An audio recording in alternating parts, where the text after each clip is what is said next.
So எல்லோருக்கும் வணக்கம். நான் பாலசுப்ரமணியம். நம்ம இப்போ பார்த்துட்டு இருக்கிறது மிஷன் 80 அண்ணா அட்மினிஸ்ட்ரேட்டிவ் ஸ்டாஃப் காலேஜ் உடைய டிஎன்பிஎஸ்சி குரூப் 2A உடைய நம்ம என்ன கிளாஸ் பார்த்துட்டு இருக்கோம் அப்படின்னா unit 4 Tamil Nadu economy and social issues. இன்னைக்கான டாபிக் என்ன அப்படின்றத பார்த்தீங்க அப்படின்னா health and labour, child labour, இது ரெண்டும் தான் நம்ம பார்க்க போகிறோம். சரிங்களா? ஸோ இதுக்கு முன்னாடி பல கிளாஸஸ் நம்ம பார்த்தாச்சு. தமிழ்நாடு பொருளாதாரம், வேளாண்மை, ஸோ கல்வி அறிவு, வறுமை மற்றும் வேலையின்மை. சரிங்களா? ஸோ அதுக்கப்புறம் பார்த்தீங்க அப்படின்னா லேபர் மைக்ரேஷன், பாப்புலேஷன். இன்னைக்கு என்ன பார்க்க போகிறோம்னா சைல்ட் லேபர் அண்ட் ஹெல்த். போன கிளாஸில் நம்ம உமன் எம்பவர்மெண்ட் அப்படின்றத பார்த்துட்டோம். So child labour and health அப்படின்றத நம்ம பார்க்க போகிறோம். ஃபஸ்ட்டு நம்ம வந்து ரீசெண்ட் ஹெல்த், அந்த ஹெல்த் சம்மந்தப்பட்டது என்னெல்லாம் அப்படின்றத பார்த்துருவோம். அதுக்கப்புறமா நம்ம வந்து சைல்ட் லேபர் அப்படின்றத பற்றி பார்க்கலாம். சரிங்களா? ஸோ சுகாதாரம் அப்படின்னா என்ன சார், ஹெல்த் அப்படின்னா என்ன டெஃபினிஷன் கொடுத்துருக்காங்க அப்படின்னு நம்ம ஃபாஸ்ட்டாக பார்த்துடலாம். சரிங்களா? எக்ஸாம்ஸ் பக்கத்தில் வந்தாச்சு. ஸோ அதனால் ஃபாஸ்டராக மாற்றிட்டு நம்ம எக்ஸாமுக்கு படிங்க. சிறப்பாக படித்தா கண்டிப்பாக பாஸ் ஆகிடலாம். கண்டிப்பாக லாங்குவேஜ் தமிழ், இங்கிலீஷ் இதில் நல்லா இம்பார்ட்டன்ஸ் கொடுங்க. நிறைய பேர் வந்து தமிழ் படிக்கலாமல் பாஸ் ஆகிடலான்னு பார்க்குறீங்க. போன வாட்டி டஃப்பாக இருந்துச்சு ப்ரிலிம்ஸ்க்கு. ஸோ அதனால் கண்டிப்பாக நல்லா படிங்க. கிராமர் மட்டும்தான், அதனால் ஈஸியாக படிச்சிங்க அப்படின்னா உங்களால் ஈஸியாக ஸ்கோர் பண்ண முடியும். சரிங்களா? அடுத்தது ரீசனிங் படிங்க. இதெல்லாம் வந்து முக்கியமானது, இம்பார்ட்டன்ஸு, மேலோட்டமாக ஓவரால் நாலேஜு, அங்கே இருக்கக்கூடிய திங்கிங்ஸு, இதோடைய இம்ப்ரூவ்மெண்ட் பார்த்தீங்க அப்படின்னா எவ்வளோ படித்தாலும் 5 மார்க் 10 மார்க் மேலே இம்ப்ரூவ்மெண்ட் பெருசாக பண்ணுற முடியாது. இதுக்கு மேலே எந்த அளவுக்கு படித்தாலும் சரி. ஆனால் அங்கே வந்து நிறைய ஸ்கோப் இருக்குது. ரீசனிங் எவ்வளோ சீக்கிரமாக போடுறீங்க, அது வந்து பாக்கி கொஸ்டின்ஸ்க்கு உங்களுக்கு டைம் கொடுக்கும். அதெல்லாம் எல்லாத்தையும் கால்குலேட் பண்ணி எப்படி இருக்கீங்கன்றதை பார்த்து ப்ரீவியஸ் இயர் கொஸ்டின்ஸு, அதுக்கப்புறம் பார்த்தீங்க அப்படின்னா நிறைய டெஸ்ட்டு போட்டு பார்த்து இந்த மாதிரிலாம் பார்த்தீங்க அப்படின்னா உங்களுக்கு ஃப்ரீயாக எங்கே கொஸ்டின்ஸ் கிடச்சாலும் அதெல்லாம் பார்த்துட்டு திருப்பி ரெப்படிஷன் பண்ணி அதெல்லாம் பண்ணுங்கள். ஸோ தட் ஈஸியாக பாஸ் பண்ணுவீங்க. சரிங்களா? ஸோ ஹெல்த் அப்படின்னா என்ன சார் அப்படின்னா, ஸோ என்ன சொல்கிறாங்க அப்படின்றத பாருங்கள். என்பது நலம் மற்றும் நலமான வாழ்வை கருதி ஒரு சமூகத்தால் பேணப்படும் பழக்க வழக்கங்கள் ஆகும் அப்படின்றத சொல்லியிருக்காங்க. சரிங்களா? Health and hygiene is a set of habits maintain by society for the purpose of health and wellbeing அப்படின்ற மாதிரி சொல்லியிருக்காங்க. ஸோ இதில் என்னெல்லாம் சார் வருது? நல்ல உணவு சாப்பிடணும். சரிங்களா? உடை நம்ம ரெண்டாவது, but clean, neat and clean அப்படின்றதுக்காக சொல்கிறாங்க. சரிங்களா? நல்ல ஒரு இருப்பிடம் வந்து நல்லா வெளிச்சமாக, காற்றோட்டமாக, இப்போ டஸ்ட்டு குப்பைகள் இல்லாமல், சரிங்களா, நல்லா உழைக்கணும். சரிங்களா? அதாவது food, clothing, shelter, work, human life, social progress எல்லாத்தையும் நம்ம வந்து இதுக்குள்ளே கொண்டு வந்துட முடியும் அப்படின்றத சொல்கிறாங்க. சரிங்களா? சுகாதாரம், இப்போ வேர்ல்டு ஹெல்த் ஆர்கனைசேஷன், சரிங்களா, உலக, சரிங்களா, வேர்ல்டு ஹெல்த் ஆர்கனைசேஷன், அப்போது சுகாதார அமைப்பு, உலக சுகாதார அமைப்பு என்ன சார் சொல்கிறாங்க அப்படின்றத பார்த்தா, ஹெல்த் அப்படின்றது வெறும் டிசீஸ், ஒரு நோய் வராமல் இருக்கிறது, இல்லை ஒரு இன்ஃபர்மிட்டி, ஊனமுற்றோர்கள், காது கேட்காது, கண்ணு தெரியாது, இந்த மாதிரி இல்லாமல் இருக்கிறது மட்டும் கிடையாது சார். அது என்ன சார் ஹெல்த் அப்படின்றத பார்த்தீங்கன்னா, நீங்கள் டோட்டலாக ஃபிசிக்கலாக, ஸோ உடம்பு என்ன வேலை செய்யணுமோ அந்த வேலை செய்யறதுக்கு ரெடியாக இருக்கணும். சரிங்களா? மென்டலாக எந்த அழுத்தம் அது பண்ண முடியுமா, பயம், அதெல்லாம் எதுவும் இல்லாமல் மென்டலி, சோஷியலி எல்லாத்துலேயுமே நீங்கள் சிறப்பாக இருக்கிறது தான் ஒரு ஹெல்த்தியான ஒரு லைஃப் அப்படின்றத சொல்லியிருக்காங்க. சரிங்களா? Mental health is a part, integral part of human. நீங்கள் ரொம்ப அழுத்தத்தில் இருக்கிறதோ, டிப்ரெஷனில் இருக்கிறதோ, இல்லை ஆன்சைட்டியில் இருக்கிறதோ, இதெல்லாம் வந்து ஹெல்த்தியான ஒரு லைஃப் இல்லை. நல்ல தூக்கம், நல்ல உணவு, இதெல்லாமே இருக்கிறது, எல்லாத்தையும் சேர்த்து தான் உங்களுக்கு வந்து ஹெல்த் அப்படின்றது வேர்ல்டு ஹெல்த் ஆர்கனைசேஷன்ஸ் உடைய டெஃபனிஷன் அப்படின்றத தெரிஞ்சுக்கோங்க. சரிங்களா? ஸோ இது சம்மந்தப்பட்டது கமிட்டிஸ் என்ன சார் போட்டிருக்காங்க அப்படின்றது ஒரு முக்கியமான சுதந்திரம் கிடைக்கிறதுக்கு முன்னாடி 1943 1943 பிரிட்டிஷ்காரங்க கீழே இருக்கும்போது அவங்க ஒரு கமிட்டி போட்டாங்க. அந்த கமிட்டிக்கு பேர் தான் போர் கமிட்டி அப்படின்றத சொல்கிறாங்க. சரிங்களா? அந்த கமிட்டிக்கு பேர் என்ன சார்? போர் கமிட்டி அப்படின்றத சொல்கிறாங்க. சரிங்களா? அவங்க ரிப்போர்ட் எப்போ சார் கொடுத்தாங்க? 1946 கொடுத்தாங்க. ஸோ எப்போ அமைக்கப்பட்டிருக்கு? 43 அமைக்கப்பட்டிருக்கு. ரிப்போர்ட் 46 கொடுக்குறாங்க. எதுக்காக சார் அப்படின்னா, இந்தியாவுடைய ஹெல்த் கண்டிஷன் எப்படி இருக்குது, ஹாஸ்பிட்டல்ஸ் எப்படி இருக்குது, அந்த ஹாஸ்பிட்டல் ஆக்சஸ் எப்படி இருக்குது, மக்கள் என்ன ஃபீல் பண்ணுறாங்க அப்படின்றத பற்றி, அதுக்கு என்ன இம்ப்ரூவ்மெண்ட் பண்ணலாம், அதை பற்றியெல்லாம் ஸ்டடி பண்ணுறதுக்காக அமைக்கப்பட்ட ஒரு கமிட்டி பேர் தான் போர் கமிட்டி. வெள்ளக்காரர் அவர். சரிங்களா? பிரிட்டிஷ் பீரியடில் போர் கமிட்டி 1943 1946 அவங்க ரிப்போர்ட்ஸை கொடுத்துருக்காங்க அப்படின்றத நம்ம தெரிஞ்சுக்கணும். சரிங்களா? ஸோ இந்திய அரசாங்கம் என்னெல்லாம் பாலிசிஸ் போட்டுச்சு, தமிழ்நாடு அரசு என்ன பாலிசிஸ் போட்டுச்சு, இதுக்காக என்னெல்லாம் நடவடிக்கை எடுத்திருக்காங்க, அதோடைய முக்கியமான நோக்கம் என்ன அப்படின்றலாம் நம்ம தெரிஞ்சுக்கணும். சரிங்களா? நேஷனல் ஹெல்த் பாலிசி எந்த வருஷம் சார்னா 1983 அப்படின்றத தெரிஞ்சு வச்சுக்கோங்க. ஸோ இது கூடயே நீங்கள் பாப்புலேஷன் பாலிசியும் ஹெல்த் பாலிசியும் கிட்டத்தட்ட ஒரே மாதிரி தான் பக்கத்தில் இருக்கும், சேம் கிட்டத்தட்ட ஒரே மாதிரி தான் இருக்க போகுது. ஸோ ஹெல்த் பாலிசியை பொறுத்தவரைக்கும் என்ன சார், எல்லாருமே சூப்பராக இருக்கணும், எல்லாருக்குமே உலகத்தரமான ஒரு மருத்துவம் கிடைக்கணும். அப்போ உங்களுக்கு மெடிக்கல் பார்த்தீங்க அப்படின்னா உலகத்தரம், மெடிசன்ஸ் பார்த்தீங்க அப்படின்னா மருந்துகள் பார்த்தீங்கன்னா அதுவும் ஹை குவாலிட்டி, எல்லாமே கம்மியான விலையில் மலிவான விலையில் கிடைக்கணும். உலகத்தரமான மருத்துவம் மருந்துகள் கிடைக்கணும், மலிவான விலையில் கிடைக்கணும். எஸ்பெஷலி யாருக்கு சார் அப்படின்னா ஏழை மக்களுக்கு கிடைக்கணும். அப்போ கீழே இருக்கக்கூடிய அடித்தட்டில் இருக்கக்கூடிய மக்களுக்கு உலகத்தரமான மருத்துவம் மருந்துகள் கிடைக்கணும் அப்படின்றத நோக்கி தான் இது. அதுலேயும் வந்து மார்ஜினலைஸ் பீப்புள், பெண்கள், குழந்தைகள், வயசானவங்க, அவங்களுக்கு கிடைக்கணும். இல்லை டிசீஸ் பயங்கரமாக இருக்கிறவங்க, அவங்களுக்கு வந்து பிளட் ப்ரெஷர் அதிகமாக இருக்குது, சக்கரை நோய், இந்த மாதிரிலாம் இருக்குது, இவங்களுக்கெல்லாம் இந்த மாதிரியான மருந்துகள் சிறப்பாக கிடைக்கணும் அப்படின்றது தான் இந்த எல்லா கொள்கைகளுடைய மெயினான தீமாக இருக்கும். நீங்கள் இதை வந்து இதுக்கு என்னெல்லாம் செய்யணும், இதுக்கு வந்து பாப்புலேஷனுக்கும் என்ன, இப்போ ஹெல்த் பாலிசி அப்படின்னா எல்லாருக்குமே பக்கத்தில், இப்போ கிராமத்தில் இருக்கணும், பிரைமரி ஹெல்த் சென்டர் இருக்கணும், செகண்டரி ஹெல்த் சென்டர் இருக்கணும், டெர்ஷரி ஹெல்த் சென்டர் இருக்கணும், டிஸ்ட்ரிக்டில் ஒரு பெரிய ஹாஸ்பிட்டல் இருக்கணும், அது மட்டும் இல்லாமல் மெடிக்கல் காலேஜ் இருக்கணும், இதையெல்லாம் கொண்டு வரணும். அப்போ இதுக்கெல்லாம் என்ன சார் பண்ணணும், பட்ஜெட் தேவை. அப்போ நிதி வந்து இத்தனை சதவீதம் ஒதுக்கி இருக்கணும். அப்போ இந்த மாதிரி எல்லாம் பேசுகிறது தான் இந்த ஹெல்த் பாலிசியாக இருக்கும். 1983 சரிங்களா ஃபஸ்ட்டு அந்த ஒரு பாலிசி வந்துச்சு. அதுக்கப்புறம் 2002 ஒரு பாலிசி வந்துச்சு. அப்போ இதோடைய முக்கியத்துவம் என்ன சார் அப்படின்னா, ஆரம்ப சுகாதார நிலையங்கள் சரிங்களா, கிராமத்தில் சுகாதாரம் வழங்கணும் அப்படின்றதான் இதோட சரிங்களா. மக்களுக்கு என்ன தேவை, அப்போ இந்த மக்களுக்கு இந்த பிரச்சனை இருக்குது, ஸோ எங்களுக்கு போயிட்டு வரதுக்கு முடியல, எங்களுக்கு இருக்கிற டாக்டர் இருக்க மாட்டேன்றாரு, எங்களுக்கு இங்கே வந்து பெட்டு ஃபெசிலிட்டிஸ் இல்லை, இந்த ஃபெசிலிட்டி அந்த ஃபெசிலிட்டி, இங்கே அடிக்கடி இந்த மாதிரி நோய் வருது, அந்த இன்ஃபர்மேஷன்லாம் வந்து அதுக்கேற்ற மாதிரி எந்த காலத்தில் 1983 அதுக்கேற்ற மாதிரி. So primary health care centre, rural health, பேஷண்ட்டுக்கு பெஸ்ட்டான ஒரு ட்ரீட்மெண்ட் கொடுக்கறது தான் அந்த பீரியடில் இருந்த முக்கியமானது சரிங்களா. அது எப்படி சார் இருக்கணும், உலக சுகாதாரத்தில் என்னெல்லாம் இருக்குதோ அந்த high quality of medicines and health அவங்களுக்கு வரணும் சரியா. சரிங்களா, அதுக்காக தான் இந்த நேஷ்னல் ஹெல்த் பாலிசிஸ் எல்லாம் கொண்டு வராங்க. அதனால் என்னென்னா நோய், இந்த ஹெல்த்து சம்மந்தப்பட்ட ஸ்டேட்டஸ் எல்லாமே வந்து மேம்பட்டு சூப்பராக வரணும் அப்படின்றது தான் இதுடைய முக்கியமாக. இதெல்லாம் பெஸ்ட்டு ஒரு ஐடியா தெரிஞ்சு வச்சுக்கோங்க சரிங்களா.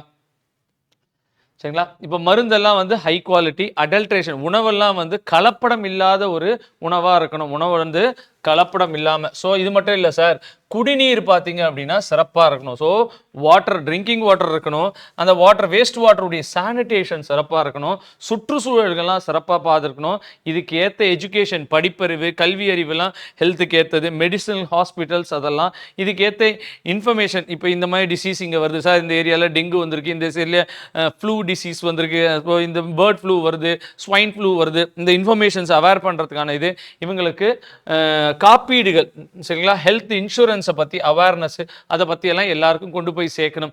இது எல்லாம் தான் என்னத்தில் சார் இருக்குது, நம்மளுடைய இந்த பாலிசிஸில். ஸோ இந்த பாலிசி சம்மந்தப்பட்டதில் என்னெல்லாம் சார் இதோடைய நோக்கம் அப்படின்னா, கிட்டத்தட்ட ரெண்டுத்தையும் பெருசாக வித்தியாசம்லாம் இருக்க போதில் இந்த மாதிரியான நோக்கங்கள்லாம் தான் இந்த ஹெல்த் பாலிசிஸில் இருக்க போகுது சரிங்களா. ஸோ டெஃபனிஷனை பார்த்தீங்க, கமிட்டி ஒன்று பார்த்தீங்க சரிங்களா, கமிட்டிஸ் பார்த்தீங்க, அப்புறம் ஒரு 2 பாலிசிஸ் பார்த்துருக்கீங்க சரிங்களா. இது வந்து சென்ட்ரலுடைய பாலிசிஸில் என்ன இருந்துச்சு அப்படின்றத பார்த்தீங்க. இந்திய அரசால் முக்கியமான சுகாதார திட்டங்கள் என்னெல்லாம் அப்படின்றத நம்ம பார்க்க போகிறோம் சரிங்களா. ஹெல்த்துக்காக so integrated child development program அப்படின்றது நம்ம எல்லாருக்குமே தெரியும் சரிங்களா. Integrated child development program, so குழந்தைங்களுக்கு உணவு, கல்வி, அந்த பேசிக் ஃபெசிலிட்டிஸு, அந்த 6 வயசுக்குள்ளே இருக்கவங்களுக்கு என்ன பண்ணணும், ஏது பண்ணணும், இதெல்லாம் கொடுக்கறது, அங்கன்வாடி, அது இது சரிங்களா, எல்லாமே இதில் வந்துடுது சரிங்களா. தடுப்பூசி போடுறது, அது இது எல்லாமே வருது. அப்புறம் பார்த்தீங்கன்னா நேஷ்னல் ஹெல்த் மிஷன் அப்படின்னு ஒன்று ஆரம்பித்தாங்க 2005. அதுக்கு கீழே என்ன பண்ணாங்க, நேஷனல் ரூரல் ஹெல்த் மிஷன். அப்போ கிராமப்புறத்துக்கு அத்தியாவசிய அந்த கட்டமைப்பு தேவை, அந்த ஆஷா ஒர்க்கர்ஸ் இருக்கணும், ப்ரெக்னன்சிக்கு எப்படி பண்ணணும், இதை என்ன பண்ணணும், ஹெல்த் எப்படி, குழந்தைகள் ப்ரெக்னன்சிக்கு ஹாஸ்பிட்டலில் கொண்டு போய் பார்க்கறது, குழந்தை பெற்ற உடனே ஹாஸ்பிட்டல் வருது, தடுப்பூசி போடுறது, இந்த மாதிரியான ஃபெசிலிட்டிஸ், பேசிக்காக ஏதாவது நோய் வாய் அந்த ஊரில் நிறையா பரவுதா இல்லையா, இந்த ஸ்டாட்டிஸ்டிக்கல் டேட்டாஸ் எடுக்கிறது, இந்த மாதிரியான வேலைகள்லாம் நேஷனல் ரூரல் ஹெல்த் மிஷன். அப்புறம் அதே மாதிரி நகரத்துக்கு நேஷனல் அர்பன் ஹெல்த் மிஷன் லேட்டராக வந்துச்சு. சரிங்களா? மெட்டர்னல் அப்போ கர்ப்பிணி பெண்கள், சைல்டு, இது எல்லாமே ஒரே மாதிரி ஒரே இதுக்குள்ளே வந்துடும். அப்புறம் பார்த்தீங்கன்னா நிறைய நோய்களை ஒழிக்கிறதுக்கு நிறைய திட்டங்கள் வந்துச்சு. போலியோ 2014 இந்தியாவிலேருந்து ஒழிக்கப்பட்டுச்சு. ஸோ போலியோ இராடிகேஷன் ப்ரோக்ராம் எந்த வருஷம் வந்தது, ஸ்டார்ட் பண்ணாங்க, எல்லாம் நம்ம பின்னாடி பார்ப்போம். சரிங்களா? அதேமாதிரி டெட்டனஸ், சின்ன அந்த டிடி இன்ஜெக்ஷன்லாம் போடுறாங்க பாருங்க, அடிபட்டுச்சுன்னா மண்ணில் கிண்ணிலலாம் வந்து பாக்டீரியா இருக்கும், அது வந்து செப்டிக் பண்ணி டெட்டனஸ் இன்ஜெக்ஷன் அதெல்லாம் போடுறது தான். டிடி போட்டுக்கணும், அதை போட்டுக்கணும், இதை போடலாம். டெட்டனஸ் இராடிகேஷன் ப்ரோக்ராம் அப்போ பயங்கரமாக இருந்துச்சு. சரிங்களா? இந்திரதனுஷ் தடுப்பூசி போடணும், ஒரு 15 விதமான தடுப்பூசி இருக்குது, அதை கண்டிப்பாக போட்டே ஆகணும். டெட்டனஸ் இந்திரதனுஷ் ஸ்கீம், அந்த இந்திரதனுஷ்லேயே இந்திரதனுஷ் 1, 2, 3, 4, 5 தடுப்பூசிக்குன்னு கொண்டு வரப்போ இதை கேட்டிருக்காங்க பல தடவை. இதை கேட்டிருக்காங்க. நேஷனல் ரூரல் ஹெல்த் மிஷனுடைய இயர் அப்பப்போ கேட்டிருக்காங்க. இன்டகிரேட்டட் சைல்டு டெவலப்மெண்ட் ஸ்கீம் கண்டிப்பாக கேட்குறாங்க. சரிங்களா?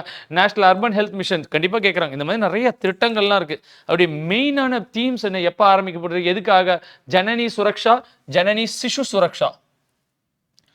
ஸோ ஜனனி சுரக்ஷனா ப்ரெக்னென்ட் லேடிஸ்க்கு, ஜனனி சிசு சுரக்ஷா, சிசுனா குழந்தை, அப்போ அந்த குழந்தைய பாதுகாக்கிறது. ஸோ ப்ரெக்னென்ட் லேடிஸு அவங்களுக்கான பேசிக் ஃபெசிலிட்டிஸு, அவங்க ரெகுலராக வந்து ஹாஸ்பிட்டலில் பார்க்குறது, அந்த குழந்தை பிறந்தோம், அந்த குழந்தைய அப்பப்போ ஹாஸ்பிட்டல் கூட்டு வருது, வீட்டுக்கு கொண்டு போகிறது, இதெல்லாம் கொடுக்கறது இந்த ஜனனி சுரக்ஷா அண்ட் ஜனனி சிசு சுரக்ஷா யோஜனா அப்படின்ட்டு ஒரு திட்டம். சரிங்களா? இதெல்லாம் சென்ட்ரல் கவர்மெண்ட்டுடைய திட்டம். நம்ம டோட்டல் சானிடேஷன் ப்ரோக்ராம், அப்போ கழிப்பறைவு, டாய்லெட்ஸ் கட்டுறது, இப்போ அந்த பீரியடில் 1999 அதுக்கு முன்னாடி போட்டது, இந்த பீரியட்ஸில் கொண்டு வந்தது தான் அந்த டோட்டல் சானிடேஷன். இதை தான் அப்புறமா வந்து என்ன பண்ணுவாங்க, ஸ்வச்ச பாரத் இந்தியா, தூய்மையான இந்தியா அப்படின்றதுலாம் மாறுச்சு. ஸோ டோட்டல் சானிடேஷன் ப்ரோக்ராமில் மலிவான விலையில் எல்லாருக்குமே டாய்லெட் கட்டி கொடுக்கறது அப்படின்றது தான் இந்த டோட்டல் சானிடேஷன் ப்ரோக்ராம். அப்போ இந்த மாதிரியான திட்டங்கள்லாம் மத்திய அரசாங்கம் கொண்டு வந்துச்சு. நிர்மல் பாரத் அபியான் எப்போ சார்? 2005 தான். ஸோ அடிப்படையில் உங்களுக்கு அந்த வீட்டுக்கு என்னெல்லாம் தேவை, தண்ணி தேவை, அந்த வீட்டுக்கு சானிடேஷனுக்கு அது தேவை, இந்த டாய்லெட் தேவை, க்ளீன் இந்தியா தான். அதுதான் இங்கே வேறு பேரில் கொண்டு வந்திருக்காங்க. சப்லானா என்ன சார்? இந்த பெண் குழந்தைகள் அந்த அடோலசன்ட் ஏஜில் 14லேருந்து 18 அப்போ அவங்களுக்கு அந்த நியூட்ரிஷன் தேவைப்படுது, அவங்களுக்கு அது ஹெல்த் தேவைப்படுது, அவங்களுக்கு அது ஹைஜீனிக் தேவைப்படுது, அதுக்காக கொண்டு வரப்பட்ட ஸ்கீம் தான் இந்த சப்லா. அடோலசன்ட் கேர்ளுக்கு, இதெல்லாம் குழந்தைங்களுக்கும் கிடையாது, பெரிய பெண்களுக்கும் கிடையாது, அடோலசன்ட் ஏஜில் அவங்களுக்கு தேவையான அந்த ஹைஜீனிக்கு, அந்த நியூட்ரிஷன் அதெல்லாம் கொடுக்கறது தான் இந்த சப்லா அப்படின்ற ஒரு ஸ்கீம். அப்புறம் கண் பார்வை போகிறது, நைட் பிளைண்ட்னஸ்ஸு, கலர் பிளைண்ட்னஸ்ஸு, இதுக்கெல்லாம் வந்து சில ஸ்கீம்ஸ்லாம் வந்துச்சு. சரிங்களா?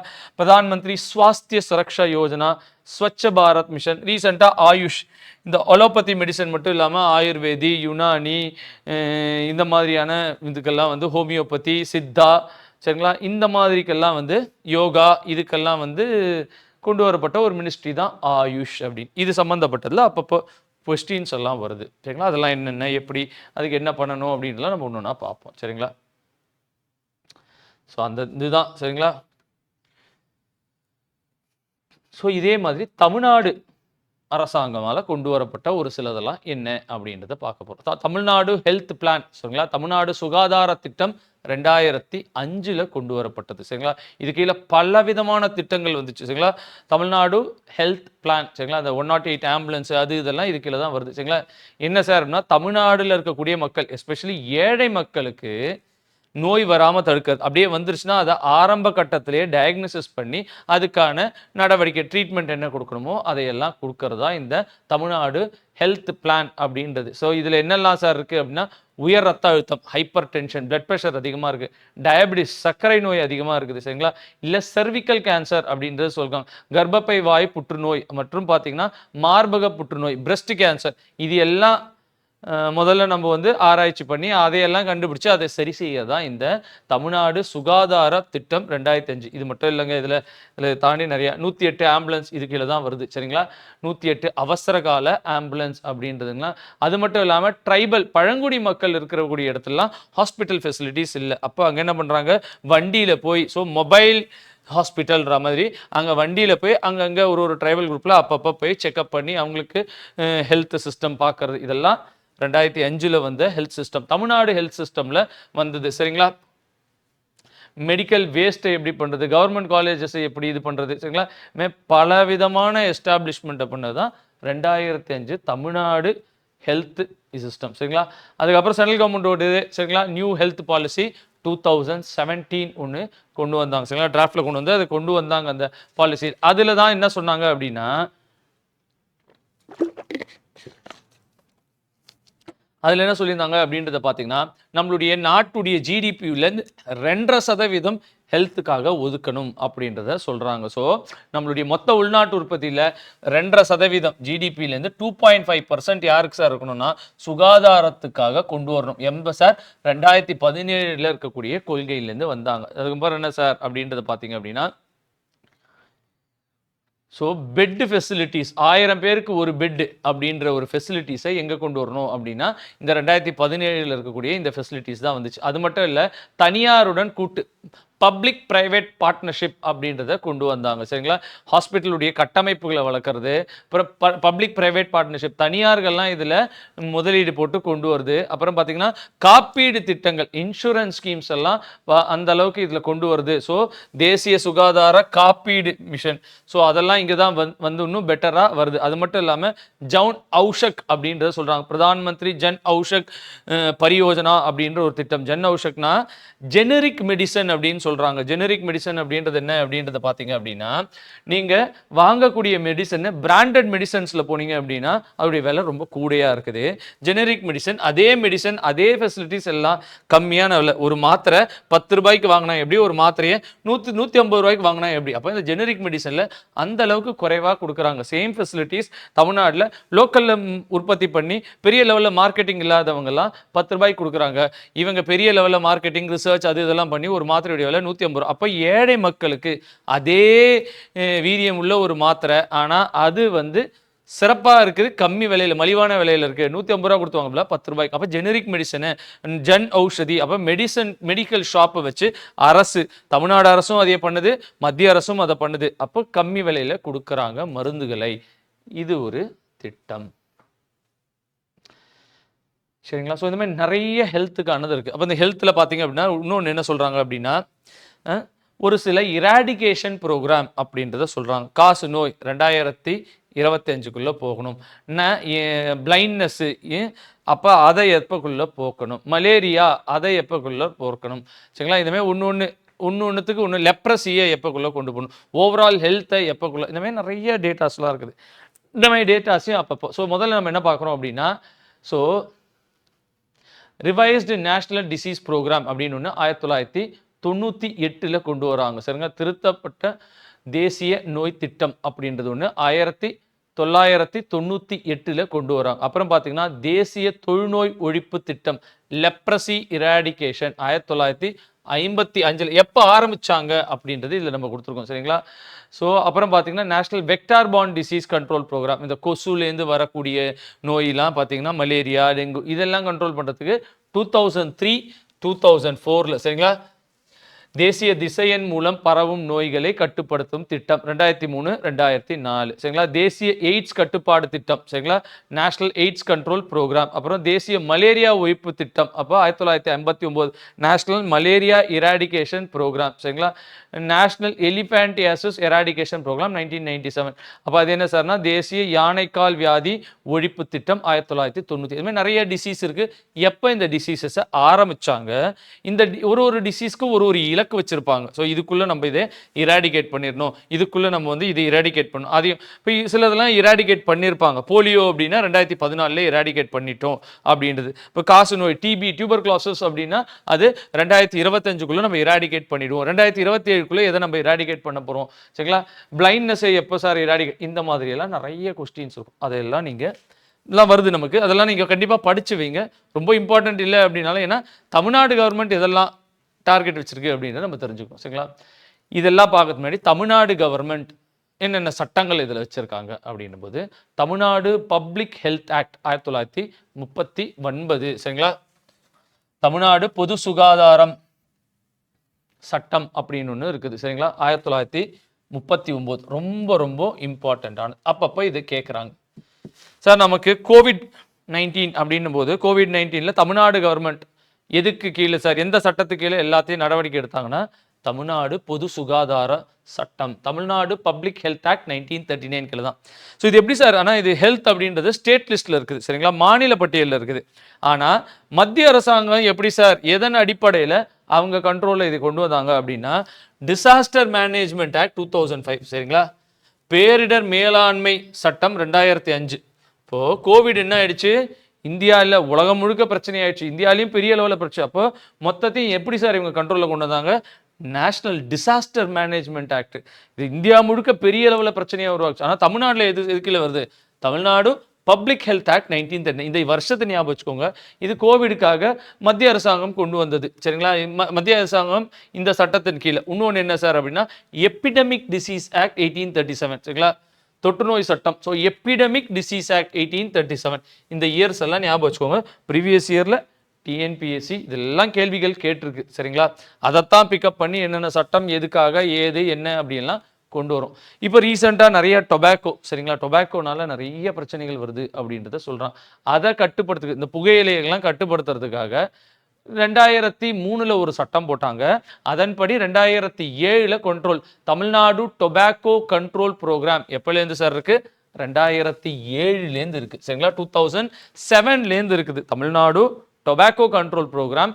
அது என்ன சட்டம், கோட்பா ஆக்ட் 2003 அதன் கீழே 2007லேருந்து இருக்குது அப்படின்றத தெரிஞ்சுக்கணும். இந்த பேஜ் வந்து ரொம்ப ரொம்ப முக்கியம் நமக்கு டிஎன்பிஎஸ்சி பொறுத்த வரைக்கும். இதுலேருந்து கொஸ்டின்ஸ்லாம் ப்ரீவியஸ் இயரில் நிறைய காயகல்ப் அவார்டு அப்படின்னு ஒன்று ஹெல்த் அண்ட் ஹைஜீனிக் தராங்க. தமிழ்நாடு முன்னாடி ஒரு 2-3 வருஷத்துக்கு முன்னாடி வாங்கியிருக்கு. ஸோ காயகல்ப் அவார்டு எதுக்காக தராங்க அப்படின்னா சுகாதாரம் மற்றும் சுற்றுச்சூழல் சூப்பராக இருக்கிறதுக்காக, ஹெல்த் அண்ட் ஹைஜீனிக் சூப்பராக இருக்கணும் அப்படின்றதுக்காக. அப்புறம் தமிழ்நாடு ஹெல்த் சிஸ்டம் என்ன சார் அப்படி, இது ஒரு முக்கியமான ப்ரோக்ராம். ப்ரீவியஸ் இயர் கொஸ்டின்ஸ் தான். Tamil Nadu health system reform programme. So Tamil Nadu health system programme எந்த வருஷம் ஆரம்பிச்சாங்கன்னா 2005. அதைய திருப்பி ரிஃபார்ம் பண்ணி திருப்பி மறுமனசீரமைச்சு அதை கொண்டு வராங்க. அது எப்போ சார், அது எத்தனை வருஷம் சார், யாருக்கு இல்லை சார், இந்த கொஸ்டின் கண்டிப்பாக கேட்டிருக்காங்க. எந்த இதோட சேர்த்து சார்னா வேர்ல்டு பேங்க். ஸோ பல கொஸ்டின்ஸ் நம்ம முன்னாடியும் பார்த்துருக்கோம், இப்பயும் பார்க்குறோம். எதெல்லாம் உலக வங்கியோட, எதெல்லாம் ஏஷியன் டெவலப்மெண்ட் பேங்கோட, எதெல்லாம் யாரோட நம்ம இணைஞ்சு பண்ணுறோம் அப்படின்றதுல தமிழ்நாடு ஹெல்த் சிஸ்டம் ரிஃபார்ம் அப்படின்ற இந்த திட்டத்தை ஒரு 5 ஆண்டு திட்டம். இதைய உலக வங்கியோட சேர்ந்து சரிங்களா, 5 ஆண்டு திட்டம் உலக வங்கியோட சேர்ந்து தமிழ்நாடு ஹெல்த் சிஸ்டம் ரிஃபார்ம் அப்படின்றது. இது மட்டும் இல்லை sir, Tamil Nadu urban health project அப்படின்னு ஒன்று, அது ஜாப்பனீஸ் உடைய ஜிக்கா அப்படின்றவங்களோட. ஸோ இதையும் ப்ரீவியஸ் இயரில் தமிழ்நாடு கவர்மெண்ட் கேட்டிருக்கு. ஸோ ஜப்பானோட உதவியுடன் தமிழ்நாடு நகர்ப்புற சுகாதார திட்டம் அப்படின்றத தமிழ்நாடு ஆரம்பிச்சுது. இப்போ யாரு கூட தமிழ்நாடு அர்பன் ஹெல்த் ப்ராஜெக்ட் பண்ணாங்க அப்படின்னா ஜப்பானுடைய ஹெல்ப்போட, ஜப்பானில் ஜிக்கான்றவங்க. அதே Tamil Nadu health system reform programme யாரோட சார் அப்படின்னா அது வந்து உலக வங்கியோட. தமிழ்நாடு ஹெல்த் ப்ராஜெக்ட் எப்போ சார் ஆரம்பிச்சாங்க, 2005லேயே ஆரம்பிச்சாங்க சரிங்களா.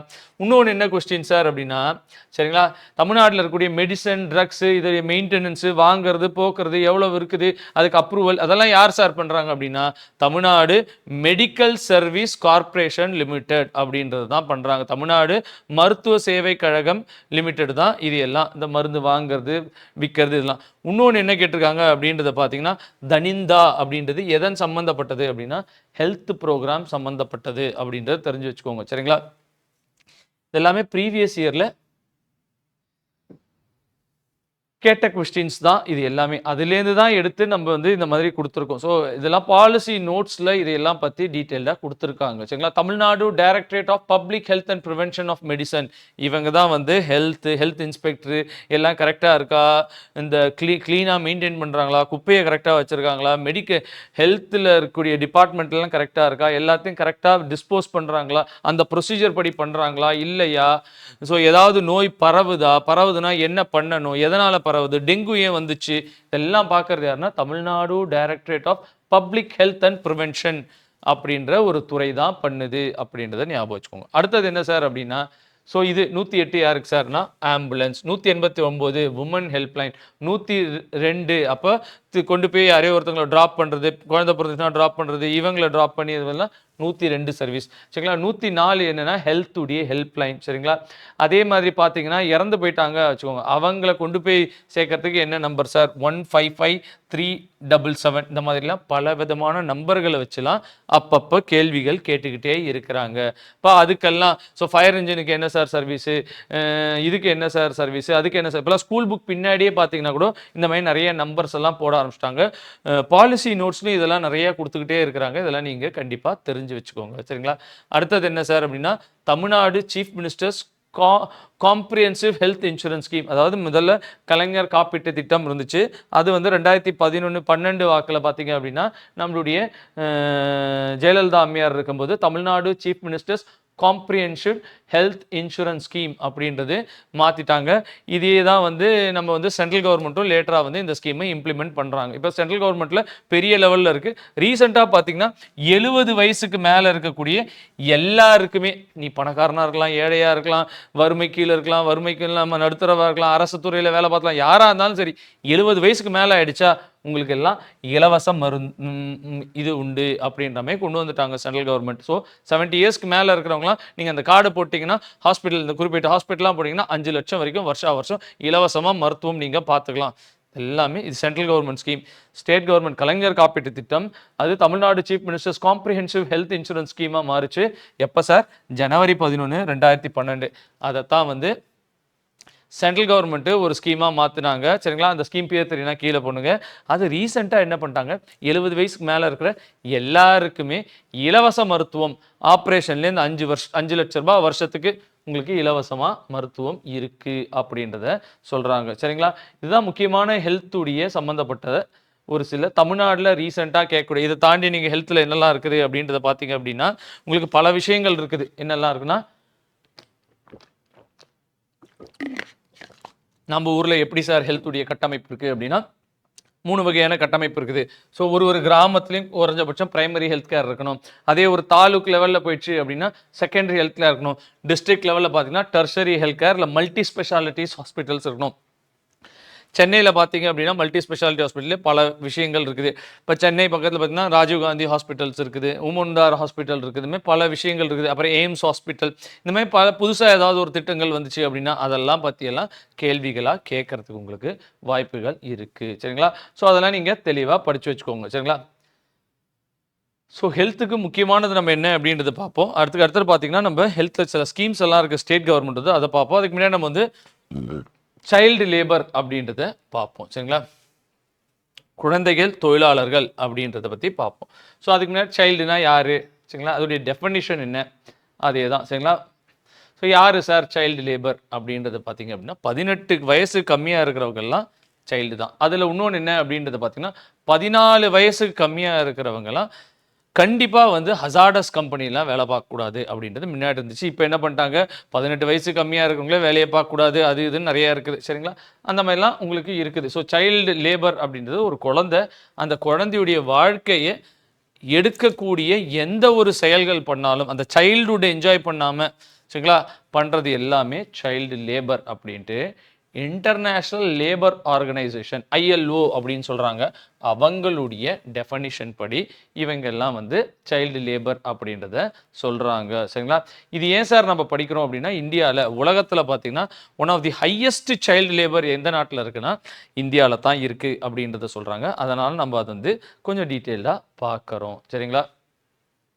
ஸோ இதில் என்ன சொல்கிறாங்க அப்படின்னா 5லேருந்து 14 வயசில் இருக்கக்கூடிய குழந்தைகள் எஸ்பெஷலி சரிங்களா 2001ஆம் ஆண்டில் இந்திய தேசிய மக்கள் தொகை கணக்கெடுப்புப்படி 5லேருந்து 14 வயசு குழந்தைகள்லாம் தொழிலாளர்கள் எண்ணிக்கை எத்தனை இருந்துச்சுன்னா 12.6 மில்லியனாக இருந்தது அப்படின்றத சொல்கிறாங்க. நல்லா நோட் பண்ணுங்க.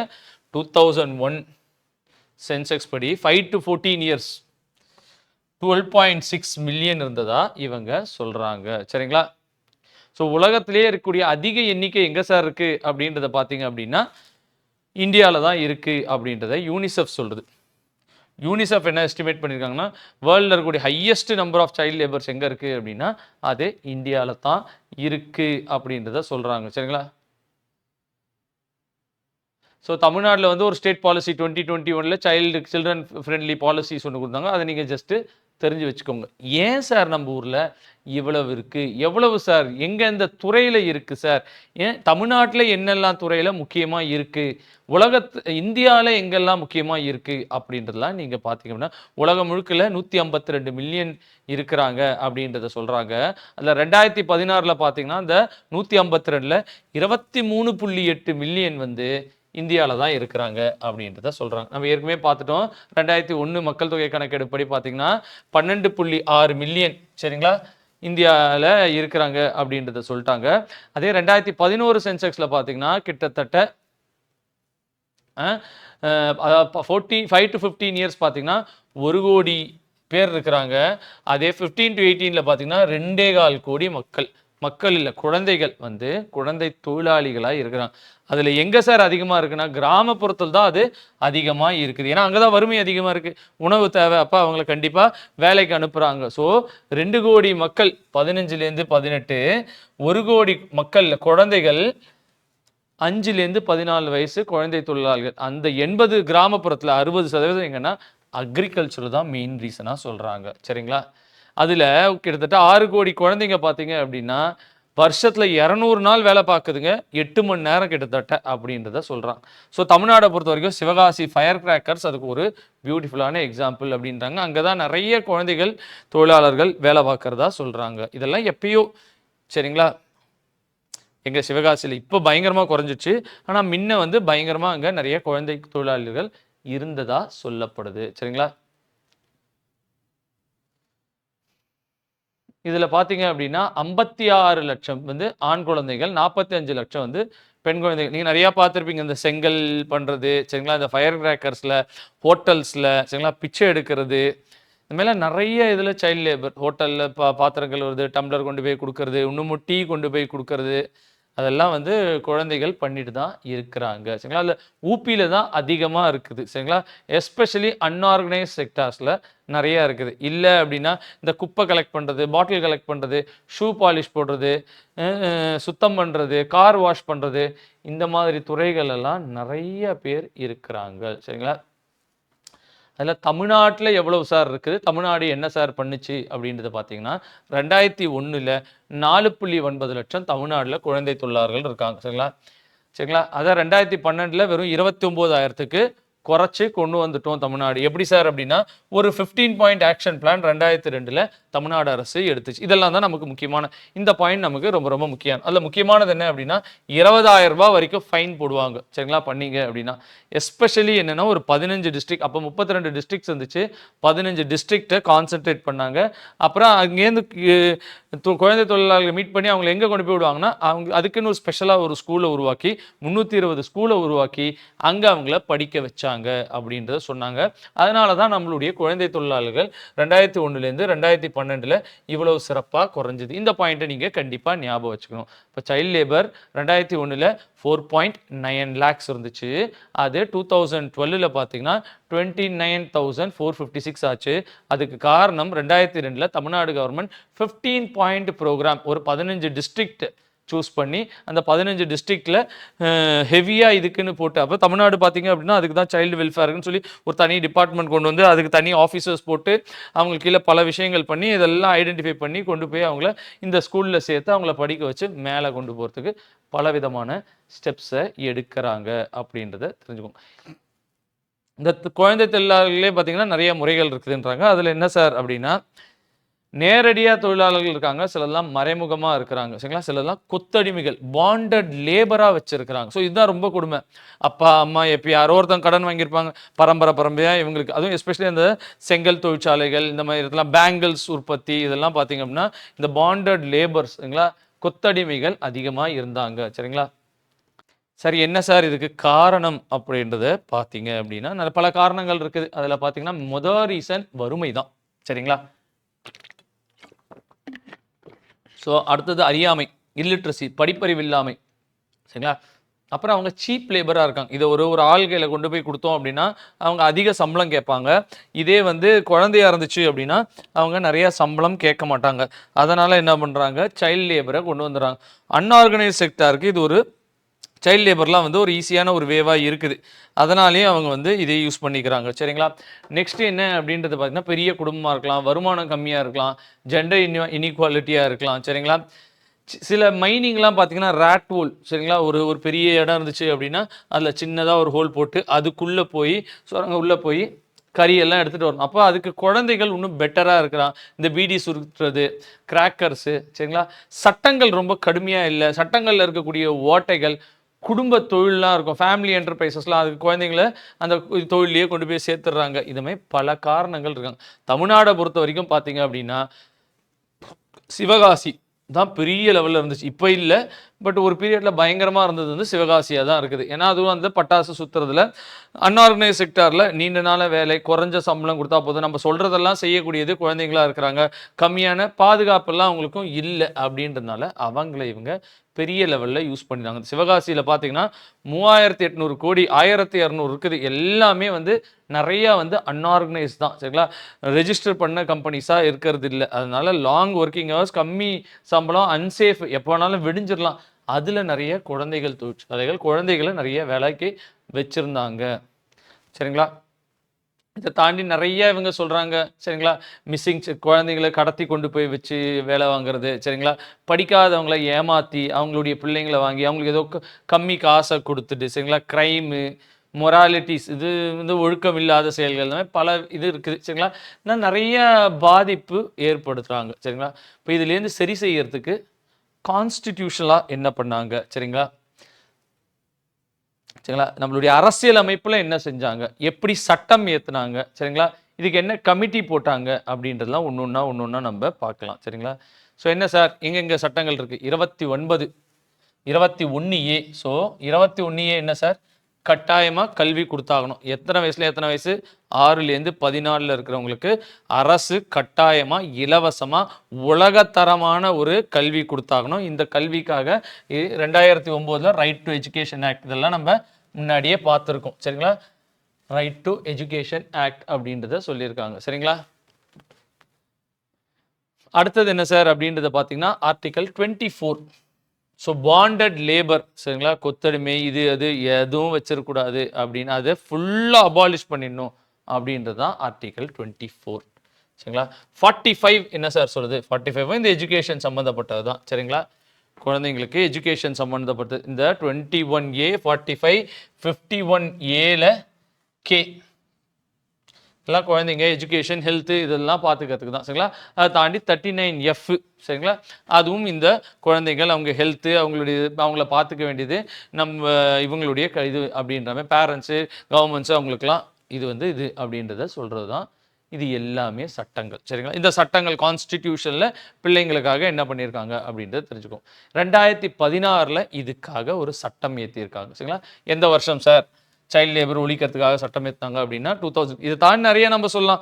சைல்டு மேரேஜ் ரெஸ்ட்ரைன் ஆக்ட், அது 2006, இந்த கம்பெனிஸ் ஆக்டு, அப்புறம் இந்த ஆக்ட், பல விஷயங்கள் நமக்கு இருக்குது. சைல்டு லேபருக்குன்ட்டு ஒரு கமிட்டி ஆரம்பிச்சாங்க சார். அந்த கமிட்டி எப்போ சார் அப்படின்னா குருபத சுவாமி கமிட்டி அப்படின்றத தெரிஞ்சுக்கோங்க. அந்த கமிட்டி என்ன சார்? ஸோ நம்ம நிறைய கமிட்டிஸ் பார்த்துட்டு வந்திருக்கோம்.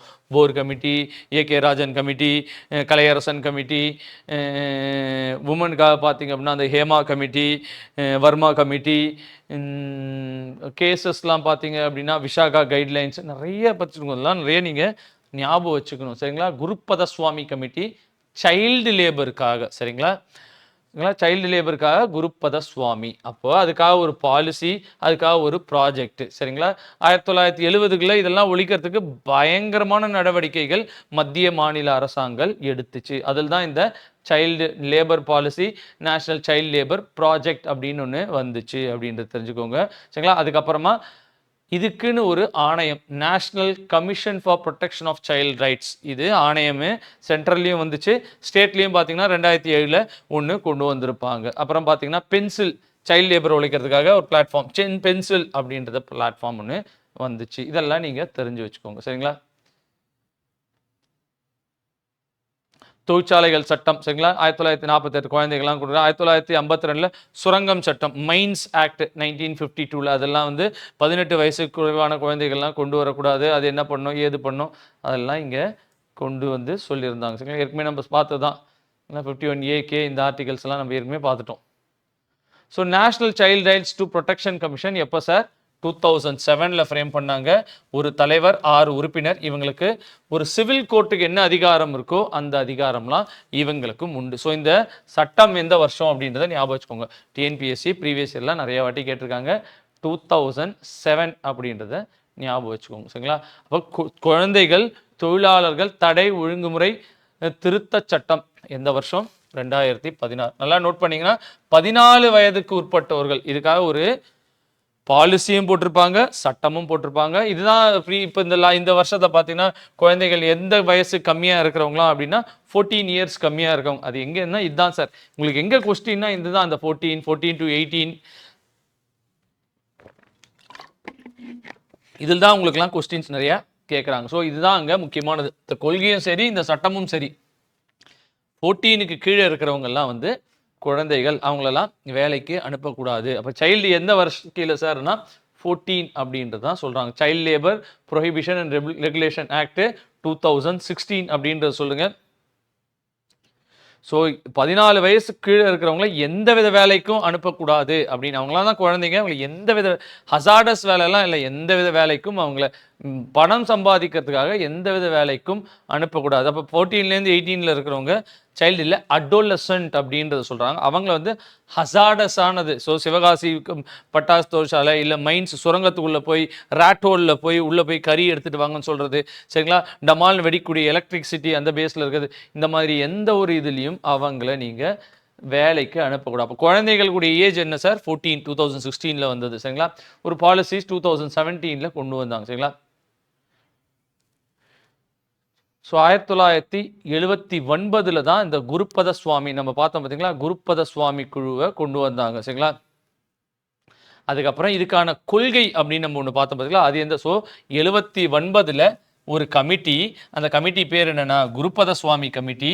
எதுக்காகனா குழந்தைகள் தொழிலாளர்களை தடுக்கிறதுக்காக கொண்டு வரப்பட்ட ஒரு கமிட்டி. இந்த இயரு, இந்த பேரு சைல்டு லேபர் அப்படின்ற வார்த்தை. இதுக்காக ஒரு கொள்கை கொண்டு வந்தாங்க 1987 குழந்தைகள் தொழிலாளர்கள் பற்றி தேசிய கொள்கை. சரிங்களா? அதுக்கப்புறம் ஒரு சட்டம் ஒன்று வந்துச்சு. சரிங்களா? ஒரு ப்ரோக்ராம் ஒன்று வந்துச்சு. இதெல்லாம் எப்பப்பன்னு தெரிஞ்சுக்கணும். சரிங்களா? 1988 தேசிய குழந்தைகள் தொழிலாளர்கள் திட்டம், ஒரு பிளான், ஒரு ப்ரோக்ராம் ஒன்று கொண்டு வந்தாங்க. சரிங்களா? என்ன ப்ராப்ளம்னா இங்கே இருக்கிறவங்களாம் எப்படி கொண்டு வருது, அந்த குழந்தை எங்கெங்கெல்லாம் இருக்குன்னு முதல்ல ஐடென்டிஃபை, என்னென்ன தொழிற்சாலைலாம் அதிகமாக இருக்குது அதை எப்படி ஐடென்டிஃபை பண்ணுறது, அவங்கள எடுத்தாச்சு. இப்போ என்ன பண்ணோம் அவங்கள? ஸோ இவங்களுக்கு ஃபைன் போட்டுடலாம். குழந்தைகளை வச்சு என்ன பண்ணணும்? அப்போ அவங்களுக்கு படிப்பறிவோ ஒகேஷனல், அவங்களுக்கு 17 வயசு அப்படின்னா ஸ்கூலுக்கு அனுப்ப முடியாது. அப்போ அவங்களுக்கு ஏதோ ஒரு ஸ்கில் டெவலப்மெண்ட், அவங்களுக்கு தையிலோ அவங்களுக்கு வேறு ஏதோ ஒரு தொழிலோ ஒன்று கற்றுறணும்.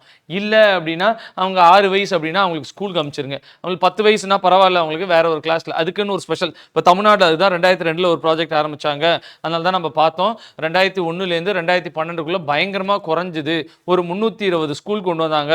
15 டிஸ்ட்ரிக்ட் தான் இது ஜாஸ்தியாக இருக்குது. அந்த 15 டிஸ்ட்ரிக்டை கான்சென்ட்ரேட் பண்ணுங்கள்.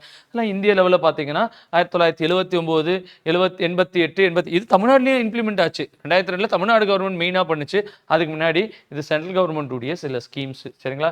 கொள்கை எப்போ, ஸ்கீம்ஸ் எப்போ, அதில் திருத்த சட்டம் எப்போ. ஸோ தேசிய குழந்தைகள் தொழிலாளர்கள் திட்டம் அதுடைய முக்கியமான குறிக்கோள் என்ன அப்படின்றத கொடுத்துருக்காங்க. சரிங்களா? எந்த விதமான நம்ம 2016 என்ன சொன்னாங்க?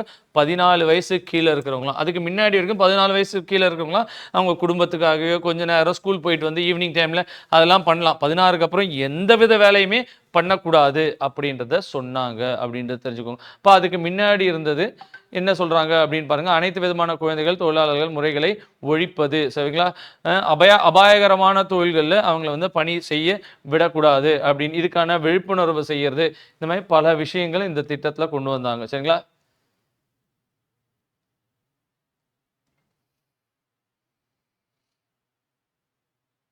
இப்போ அவங்களுக்கு என்ன பண்ணாங்க? அந்த வயசுக்கு ஏற்ற மாதிரி அவங்களுக்கு ஒரு கல்வி செஞ்சாங்க. சரிங்களா? மத்திய உணவு திட்டத்தெல்லாம் அவங்களுக்கு கண்டிப்பாக பரிசோதனையெல்லாம் அவங்கள பண்ணாங்க. சரிங்களா? அவங்களுக்கு தேவையான வசதிகள், விடுதிகள் எல்லாமே கொண்டு கொடுத்தாங்க. அவங்களுக்கு ஒரு தொகை, மாதந்தோறும் ஒரு தொகையை ஒன்று கொடுத்தாங்க. சரிங்களா? இந்த மாதிரி இவங்க நிறைய விதமான இதை கொண்டு இவங்களை சரி செய்யறதுக்கு கொண்டு வந்தாங்க. அதில் ஒரு முக்கியமான நபர் யாரு அப்படின்றத பார்த்தீங்கன்னா கைலாஷ் சத்யமூர்த்தி அப்படின்றவர் ஒரு உண்மையிலே ஒரு பச்பன் பச்சாவோ ஆந்தோலன் 1980 ஒரு இது கைலாஷ் சத்யமூர்த்திக்கு நோபல் பரிசே கொடுத்தாங்க. சரிங்களா? நோபல் பரிசு 2014 கைலாஷ் சத்யமூர்த்தி. இவரையும் அப்பப்போ கேட்பாங்க. மலாலாவை பற்றி கேட்பாங்க. மலாலாவுக்கும் இவருக்கும் வந்து ஒன்றா வந்து நோபல் பரிசு கொடுத்தாங்க. அதில் கைலாஷ் சத்யமூர்த்தி 2014 வாங்கியிருந்தார். எதுக்குன்னா பச்பன் பச்சாவோ ஆந்தோலன் சொல்லி ஒரு 80,000 பிள்ளைங்களை அவர் வந்து காப்பாற்றிருப்பார். இந்த சைல்டு லேபர்லேருந்து காப்பாற்றிருப்பார். அதுக்காக அவருக்கு 2014 நோபல் பரிசு கொடுத்தாங்க. அது மட்டும் இல்லை, ராமன் மேக்ஸே அவார்டும் அவருக்கு கொடுத்தாங்க. அவர் பச்பன் பச்சாவோ ஆந்தோலன் அப்படின்ட்டு ஒரு அமைப்பு ஆரம்பிச்சு 80,000க்கும் மேற்பட்ட குழந்தைகளை காப்பாற்றி கொண்டு வந்திருப்பார். சரிங்களா?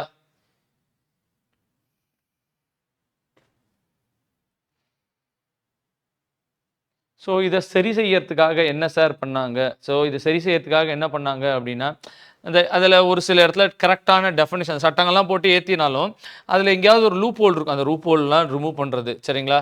அப்புறம் ஸ்ட்ரிக்டாக அந்த ரூல்ஸை ஃபாலோ பண்ணுறது, ஸ்ட்ரிக்டாக ஃபைன் போடுறது, அரெஸ்ட் பண்ணுறது. சரிங்களா? இதுக்குன்னு தனியான ஒரு பட்ஜெட்டை கொண்டு போன்னு கரெக்டான பனிஷ்மெண்ட்டு, மக்களுக்கு இதுக்கான விழிப்புணர்வு, லோக்கல் கவர்மெண்ட்ஸ்க்கு இதுக்கான விழிப்புணர்வு இதெல்லாம் பயங்கரமாக பண்ணி தான் இந்த சைல்டு லேபர்லேருந்து சைல்டுகள்லாம் மீட்டு கொண்டு வந்தாங்க. இப்போ ரொம்ப குறைவாக தான் இருக்குது. பட் ஒரு பீரியடில் இது அதிகமாக இருந்துச்சு அப்படின்றத தெரிஞ்சு வச்சுக்கோங்க. சரிங்களா? ஸோ சைல்டு லேபர் ஆக்ட் எந்த வருஷம் சார் அப்படின்னா 1986. இதை தான் வந்து 2016 திருத்திருப்பாங்க. ஸோ எப்போ ப்ராஜெக்ட்டு, எப்போ கொள்கை, எப்போ குருபத சுவாமி கமிட்டி, எப்போ இந்த சட்டம், சரிங்களா? இதெல்லாம் நீங்கள் தெரிஞ்சு வச்சிருந்தாலே இதுக்கு ஒரு பெரிய லெவலுக்கு நமக்கு போதுமானதாக இருக்கும்.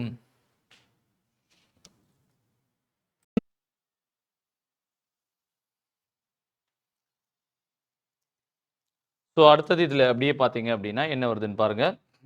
ஸோ இந்த இதில் என்ன இலக்கு அப்படின்றத சொல்கிறாங்க. ஸோ என்ன சார் அப்படின்றத பார்த்தீங்க அப்படின்னா, குழந்தைகள் தொழிலாளர்கள் இருக்கக்கூடாது, அடலசென்ட்ல ஒரு ஹசார்டஸில் வேலை பார்க்கக்கூடாது அப்படின்ற. குழந்தைகள்னா 14 வயசுக்கு உட்பட்டவர்கள்லாம் குழந்தைகள் அப்படின்றத சொல்கிறாங்க. 14 வயசுக்கு மேலே போயாச்சு, 18க்குள்ளே இருக்கவங்கன்னா அவங்களாம் அடலசென்ட் அப்படின்றத சொல்கிறாங்க. இந்த 14 வயசு வரைக்கும் ஏற்கனவே நம்ம பார்த்தா ஃப்ரீ அண்ட் கம்பல்சரி எஜுகேஷன் அப்படின்றத சொல்கிறாங்க. சரிங்களா? அதுதான் இங்கே சொல்கிறாங்க. எதெல்லாம் ஹசார்டஸ் அப்படின்றதையும் சொல்லியிருக்காங்க. சரிங்களா? சுரங்கம், மைன்குள்ளே போய் வேலை பார்க்குறோம் அப்படின்னா, இன்ஃப்ளேமபிள் பற்றியக்கூடியது, பெட்ரோலியம் இல்லை டிரான்ஸ்ஃபார்மர் டமால் வெடியக்கூடியது, மோட்டார் ரொட்டேட்டிங் பார்ட்ஸ் ரொம்ப வேகமாக இருக்குது, இந்த மாதிரி எல்லாம் இருக்கக்கூடியது. இதெல்லாம் எங்கே சார் டிஃபைன் பண்ணியிருக்காங்கன்னா ஃபேக்ட்ரிஸ் ஆக்ட் 1948. இந்த சட்டத்தில் எதெல்லாம் ஹசார்டஸ், எதெல்லாம் நான் ஹசார்டஸ் அப்படின்றத தெளிவாக விளக்கியிருக்காங்க. அதன்படி தான் நம்ம செய்யணும். சரிங்களா? ஸோ ஃபேக்ட்ரிஸ் ஆக்ட் 1948 உங்களுக்கு தெரிஞ்சிருக்கணும். சரிங்களா? அங்கே ரொம்ப இதுவாக கொடுத்துருப்பாங்க. என்னெல்லாம் சார்? டிஸ்டில்ரிஸ் ப்ரூவீஸ்னால் என்ன? சாராய கம்பெனி. சரிங்களா? லெதரு, பெயிண்ட்டு, சரிங்களா? லெதர் டேனிங்கு, எலக்ட்ரோபிளேட்டிங், கெமிக்கல், இந்த மாதிரி நிறைய இண்டஸ்ட்ரீஸ் எல்லாம் வந்து ஹசார்டஸான இண்டஸ்ட்ரீஸ். அதிலெல்லாம் குழந்தைகளும் இருக்கக்கூடாது, அடலசன்ஸும் இருக்கக்கூடாது. யாரு சார் இவங்க குழந்தைகள் அப்படின்றதுக்கு சர்டிஃபிகேட் பண்ணுவாங்கன்னா அதை வந்து மெடிக்கல் ஆஃபீஸர் தான். சடனாக ஒருத்தரை பிடிச்சிட்டாங்கன்னா இவங்கள குழந்தைங்களே இல்லைங்க, இவங்கள 25 வயசு ஆயிடுச்சுங்க அப்படின்ட்டு சொன்னாங்கன்னா, இல்லை சார் இவங்க 25 வயசு ஆயிடுச்சா இல்லை 14 வயசா இல்லை, இதெல்லாம் வந்து ஒரு மெடிக்கல் ஆஃபீஸர் டெஸ்ட் பண்ணி அவரால் தான் சொல்ல முடியும். சரிங்களா? அவர் தான் இதுக்கான அத்தாரிட்டி. இதுக்குன்னு இன்ஸ்பெக்டர் இருக்காங்க, இதுக்குன்னு எல்லாமே சொல்லலாம். ஆனால் இதுக்கு அர்த்தம் அப்படி இல்லை. குழந்தைகள் என்ன பண்ணாலுமே அதெல்லாம் வந்து ஒர்க்குன்னு நம்ம எடுக்க முடியாது. பார்த்தீங்க அப்படின்னா நாடகம், படம் அதெல்லாம் வந்து குழந்தைகள்லாம் இருக்குது. அப்போ இதில் சட்டம் என்ன சொல்லுது? அவங்கெல்லாம் வந்து இந்த ஆடியோ விஷுவல் என்டர்டைன்மெண்ட்டு இந்த மாதிரியான இண்டஸ்ட்ரீஸில் குழந்தைகள்லாம் வந்து பார்ட்டிசிபேட் பண்ணிக்கலாம். அதெல்லாம் தப்பு இல்லை. இந்த பாட்டு விஜய் டிவியில், இந்த சன் டிவியில், அதாவது இந்த மாதிரி ப்ரோக்ராம்லாம், பாட்டு ப்ரோக்ராம்லாம் பார்த்தீங்கன்னா போய் நிறைய குழந்தைங்க பார்ட்டிசிபேட் பண்ணுது. அதெல்லாம் லேபரா அப்படின்னா அதெல்லாம் இல்லை. அதெல்லாம் திறமையை காமிக்கிறாங்க. ஒரு ஆர்டிஸ்ட் அப்படின்ற உங்களுடைய திறமையை காமிக்கிறாங்க. அதில் எந்தவித பிரச்சனையும் இல்லை. அதெல்லாம் தடுக்க வேண்டாம் அப்படின்ற மாதிரி சொல்கிறாங்க. அப்போ சைல்டு ஆர்டிஸ்ட் எல்லாம் வந்து அக்செப்டபிள் அப்படின்றத, ஸ்போர்ட்ஸ் ஆக்டிவிட்டீஸு இதெல்லாம் வந்து ஒன்றும் பிரச்சனை இல்லை அப்படின்ற மாதிரி சொல்லியிருக்காங்க. யாரு? கோர்ட்டு சொல்லியிருக்குதுலாம். சரிங்களா? அண்டு அதே மாதிரி பார்த்தீங்க அப்படின்னா பேரண்ட்ஸுக்கு உதவி பண்ணலாமா அப்படின்னா கண்டிப்பாக பண்ணலாம். அவங்க ஸ்கூலோ இல்லை அவங்களுக்கு லீவ் நாளில் கொண்டு போய் செய்யலாம். ஆனால் அதே பேரண்ட்டு ஹசார்டஸ் கம்பெனியில் அவங்க தொழிற்சாலை பண்ணியிருக்காங்கன்னா அங்கே போய் அந்த குழந்தைகள் ஹெல்ப் பண்ணக்கூடாது. அப்போ ஃபேமிலினா யார் சார்? மதர், அப்பா, அம்மா, பிரதர், சிஸ்டர் எல்லாருமே இதெல்லாம் வந்துடுறாங்க. குழந்தைங்கள் அங்கெல்லாம் போய் பண்ணலாம். ஆனா அடலசன்ட் குழந்தைகள் அப்ப அடல்ட் மாதிரி அவங்கள ட்ரீட் பண்ணிக்கலாமான்னா அதெல்லாம் கிடையாது. அவங்க ஹசார்டஸ்ல வேலை பார்க்கக்கூடாதுன்னு சொல்லியிருக்காங்கன்றதுக்காக அவங்க 8 மணி நேரம் 10 மணி நேரம் வேலை பார்க்கணுமானா கிடையாது. அவங்களுக்கு ஒரு சில ரெஸ்ட்ரிக்ஷன்ஸ் வச்சிருக்காங்க. அப்ப 3 மணி நேரத்துக்கு ஒன்ஸ் அவங்களுக்கு ஒரு பிரேக் கிடைக்கணும். அந்த பிரேக்கு சும்மா 5 நிமிஷம் இல்ல. அட்லீஸ்ட் 1 மணி நேரம். அவங்கள தொடர்ச்சியா அந்த 6 மணி நேரத்துக்கு மேல அதெல்லாம் அவங்க 7 மணிக்கு மேல அவங்கலாம் வேலை பார்க்கக்கூடாது. அவங்களுக்கு ஓவர் டைம் அது இது வீக்லி ஹாலிடேஸ் இதெல்லாம் குடுக்கணும். இந்த மாதிரிலாம் அடோலசன்ட்க்கு நிறைய ரெகுலேஷன்ஸ் கொடுத்துருக்காங்க. சரிங்களா? அவங்களுக்கு சேஃப்டி அந்த லைட்டிங்கு, அந்த டஸ்ட்டு, அது இல்ல வென்டிலேஷன், டெம்பரேச்சர் இந்த மாதிரிலாம் இருக்கணும் அப்படின்றது. இதெல்லாம் மீறினீங்க அப்படின்னா, ஒரு குழந்தைய நீங்க வேலைக்கு வச்சிருக்கீங்க அப்படின்னா, உங்களுக்கு 6 மாசத்துலேருந்து 2 மாசம் சிறை தண்டனையும், 20,000லேருந்து 50,000 வரைக்கும் ஃபைன் போட முடியும். அதே ஒரு அடலசன்ஸ் அப்படின்னா, அவங்களுக்கும் உங்களுக்கு அதே தான். சரிங்களா? அதே செகண்ட் டைம் அஃபெண்டரா இருந்தீங்க அப்படின்னா, 1லேருந்து 3 வருஷம் உங்களுக்கு சிறை தண்டனை குடுக்க முடியும். இதே அவங்க வந்து பேரண்ட்ஸ் பண்றாங்க அப்படின்னா, அவங்க 2வது வாட்டி அஃபெண்டரா இருந்தா ரூ. 10,000 வரைக்கும் ஃபைன் பண்ண முடியும். சரிங்களா? பேரண்ட்ஸ் பண்றாங்க அப்படின்னா ரூ. 10,000 வரைக்கும் ஃபைன் பண்ண முடியும். இந்த பணம் எல்லாம் என்ன சார் பண்றாங்கன்னா, இந்த பணத்தெல்லாம் எடுத்து சேகரிச்சு, இந்த குழந்தைங்களெல்லாம் மேம்படுத்தி கொண்டு வரதுக்காக இந்த பணத்தெல்லாம் யூஸ் பண்ணிக்கிறாங்க. இந்த பணத்தை கவர்மெண்ட்டோ வேற யாரும் எடுத்துக்க முடியாது. இந்த பணத்தை இந்த சில்ட்ரன்ஸுக்கு டெவலப்மெண்ட்டுக்காக தான் கொண்டு வராங்க அப்படின்றத தெரிஞ்சு வச்சுக்கோங்க. சரிங்களா? இதெல்லாம் டிஸ்ட்ரிக்ட் கலெக்டர் கீழ வருது. இதுக்குன்னு ஒரு தனி அமைப்பு, அந்த அமைப்பு இதெல்லாம் பார்த்து கண்காணிச்சு இதெல்லாம் பண்றாங்க. டெக்னிக்கல் அட்வைசரி கமிட்டி அதெல்லாம் இதுல இருக்குது அப்படின்றத பார்த்து வச்சுக்கோங்க. ஸோ இதுதான் வந்து உங்களுக்கு சைல்டு லேபருக்கான ஒரு சில இப்போ நம்ம வந்து ஸ்கீம்ஸ் பத்தி எல்லாம் பார்ப்போம். சரிங்களா? ஸ்கீம்ஸ் பற்றி எல்லாம் நம்ம பார்த்துக்கிட்டே வருவோம். அதுதான் நமக்கு இப்போ ரொம்ப முக்கியமானது. சரிங்களா? இப்போ நம்ம என்ன அப்படின்னா இன்னுயிர் காப்போம், நம்மை காக்கும் 48 மணி நேரத்துக்குள்ள நம்மை காக்கும், இன்னுயிர் காப்போம், நம்மை காக்கும் 48 அப்படின்ற ஒரு ஸ்கீம் இருக்கு சார். எப்போ சார் ஆரம்பிச்சாங்க? டிசம்பர் 18, 2021. எதுக்கு சார்? ரோடு சேஃப்டிக்காக. Tamil Nadu highest road accidents and deaths நடக்குது அப்படின்றதுனால அதுக்காக கொண்டு வரப்பட்டது தான் இந்த திட்டம். சரிங்களா? Road accidents. ஸோ ரோடு ஆக்சிடென்ட்னா தமிழர்களுக்கு மட்டுமா சார்? இல்லை சார். தமிழ்நாட்டுக்குள்ள வந்து இந்தியரா இருக்கலாம், தமிழரா இருக்கலாம், கேரளாவா இருக்கலாம், கன்னடனா இருக்கலாம், இந்திக்காரனா இருக்கலாம், ஏன் வெளிநாட்டுக்காரங்களாகவும் இருக்கலாம். யாரா இருந்தாலும் தமிழ்நாடுக்குள்ள வந்து ஆக்சிடென்ட் ஆயிடுச்சு அப்படின்னா ஒரு சில ஹாஸ்பிட்டல் கூட்டு போனா அரசு அந்த ஒரு குறிப்பிட்ட மணி நேரத்துக்கான அந்த அவசர சிகிச்சைக்கு என்ன செலவோ அதை ஏத்துக்குது. சரிங்களா? அப் டு 1 lakh அப்படின்றது சொன்னாங்க. ஆனா ரீசெண்டா பாத்தீங்கன்னா அது என்ன பண்ணிட்டாங்க, 2 லட்சம் வரைக்கும் இன்க்ரீஸ் பண்ணிட்டாங்க. ஸோ 2 லட்சம் வரைக்கும் செலவு, அந்த அவசர சிகிச்சைக்கான செலவை தமிழக அரசே எடுத்துக்குது அப்படின்றத சொல்றாங்க. சரிங்களா? அது தமிழர்களுக்கு மட்டும் இல்லை, யாரா இருந்தாலும் சரிங்களா, தமிழ்நாடு எல்லைக்குள்ள ஆக்சிடென்ட் நடந்துச்சுன்னா அதை தமிழ்நாடு கவர்மெண்ட் டேக் ஓவர் பண்ணிக்குது. அந்த திட்டம் தான் இது. டிசம்பர் 18, 2021 ஆரம்பிச்சாங்க. சரிங்களா? மக்களை தேடி மருந்தகம் அப்படின்றது ஆகஸ்ட் 5, 2021 ஆரம்பிக்கப்பட்ட. ஸோ வீடு தேடி வந்து 45 வயசுக்கு மேலே உள்ள யாரோ ஒருத்தருக்கு அவருக்கு பிபி, அவருக்கு சுகரு, இல்லை பயங்கரமான ஒரு டிசீஸ் யாருக்கோ ஒருத்தவங்களுக்கு அப்படின்னா அவங்களுக்கெல்லாம் ரெகுலராக போகக்கூடிய மருந்து ஆர்டர் பண்ணால் போகக்கூடிய மருந்தை வீட்டிலேயே கொண்டு போய் கொடுக்குறாங்க. எஸ்பெஷலி கோவிட் டைமில் இந்த திட்டத்தை ஆரம்பித்தாங்க. சரிங்களா? கோவிட் முடிஞ்ச உடனே வீட்டை விட்டு வெளில போகக்கூடாது அவங்களுக்காக. சரிங்களா? நடப்போம் நலம் பெறுவோம் அப்படின்ற ஒரு திட்டம். சரிங்களா? நாமக்கல்ல ஆரம்பிச்சது நம்மளுடைய ஹெல்த் மினிஸ்டர் ஆரம்பிச்சாரு. சரிங்களா? நவம்பர் 4, 2021. ஸோ நடக்கிற ஹேபிட் எல்லாரும் வச்சிருக்கணும் அப்படின்றது, ஹெல்த்தியா வாழணுன்றதுக்காக ஆரம்பிக்கப்பட்ட ஒரு ஸ்கீம் தான் இந்த ஸ்கீம். சிங்கார சென்னை அப்படின்றத சொல்றாங்க. ஒன்றும் இல்லை, சென்னையில் இந்த கூவம், சென்னையை அழகுபடுத்துறது, சென்னையை கிளீனாக வச்சுக்கிறது, கூவம் ரிவரை வந்து சிறப்பாக ஆக்குறது, இதெல்லாம் பண்ணுறதுக்கு தான் இந்த சிங்கார சென்னை 2.0 அப்படின்ற ஒரு ஸ்கீம். சரிங்களா? மணற்கேணி, அது ஸ்கூல் எஜுகேஷனில், சரிங்களா, ஸ்கூல் எஜுகேஷன் சம்மந்தப்பட்ட ஒரு ஆப். சரிங்களா? வீடியோ லெசன்ஸ் இதெல்லாம் வருது. அது இதில் வந்துருச்சு. கிரீன் தமிழ்நாடு மிஷன் அப்படின்ட்டு ஒன்று சொல்கிறாங்க சார். தமிழ்நாடு வந்து 2031, ஆனால் அதுக்கப்புறம் 2030க்குள்ள 33%, கிட்டத்தட்ட 23% காடுகள் இருக்கு. நம்ம அதை 33% காடுகள் கொண்டு போயிடுவோம் அப்படின்றத சொல்லக்கூடிய ஒரு சிஸ்டம் 2022 வண்டலூர்ல ஆரம்பிக்கப்பட்டது. கோடிக்கணக்கான செடிகள் அப்போ நட்டு வச்சு ஆரம்பிச்சாங்க. கிரீன் தமிழ்நாடு மிஷன் 33% 2030க்குள்ள 2030க்குள்ள, அதாவது 10 இயர்ஸ் அப்போ சொன்னாங்க. ஆனால் அதுக்கப்புறம் பார்த்தீங்கன்னா 2030க்குள்ள, சரிங்களா, 33% காடுகளாக ஆக்கிடுவோம் தமிழ்நாட்டில் அப்படின்றத சொன்னது தான் இந்த கிரீன் தமிழ்நாடு மிஷன். புன்னகை திட்டம் அப்படின்னு ஒரு திட்டம். அது எதுக்கு அப்படின்னா 2023 மார்ச் சென்னையில் ஆரம்பிக்கப்பட்டிருக்கு. எஜுகேஷன் டிபார்ட்மெண்ட்டும் ஹெல்த் டிபார்ட்மெண்ட்டும் சரிங்களா புன்னகை திட்டம் அப்படின்றது சரிங்களா. எஸ்பெஷலி 6ஆம் கிளாஸ்லேருந்து 8ஆம் கிளாஸ் 6 முதல் 8ஆம் வகுப்பு வரை படிக்கக்கூடிய பிள்ளைங்களுக்கு டென்டல் ப்ராப்ளம் அதுக்கெல்லாம் சரி செய்யறதுக்காக ஆரம்பிக்கப்பட்ட ஒரு ஸ்கீம் தான் இந்த புன்னகை திட்டம் அப்படின்னு சரிங்களா.